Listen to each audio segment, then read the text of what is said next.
Friends नमस्कार। आमे आज अटा और सुजी रे गोटे चकुली पिठा करवा से गोटे गिना अटा नवा अध गिना सुजी नवा स्वाद अनुसार लुण दबा अल्प चिली पाउडर हलदी पाउडर करी मसला को दे दबा आउ से अल्प टिके तेल दबा आउ टमाटो पियाज कंचा लंका धनिया पत्र ए सब को मिक्सिंग जार देके आमे ग्राइंडिंग कर दबा आउ अटा सुजी को भल भाव में मिसई दबा आ मिसई सारिबा परे आमे सेथिरे अल्प पानी देकी ताकू चकड़ीबा पानी एका सारी देबेनी अल्प अल्प पानी देकी ताकू चकड़ीबे आ भल भाव में चकड़ी देबे।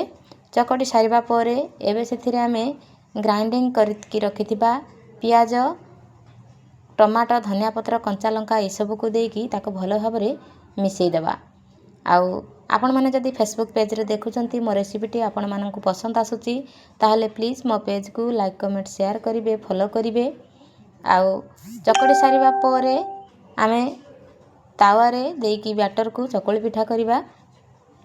आ बैटर को मु तावा रे देइथिली किंतु वीडियो स्किप हो जाइची आपण माने देकी करिवे।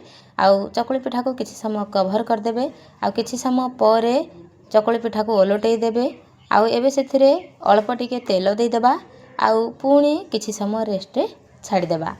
आउ किछि समय परे चकुली पिठाटी भल भाव में हो जाइची एबे ताको आमे गोटे प्लेट को काढ़ी देबा।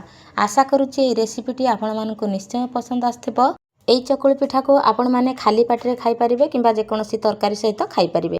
रहुची पुणी देखा हबी आउ एक नुआ रेसिपी सहित। जय जगन्नाथ।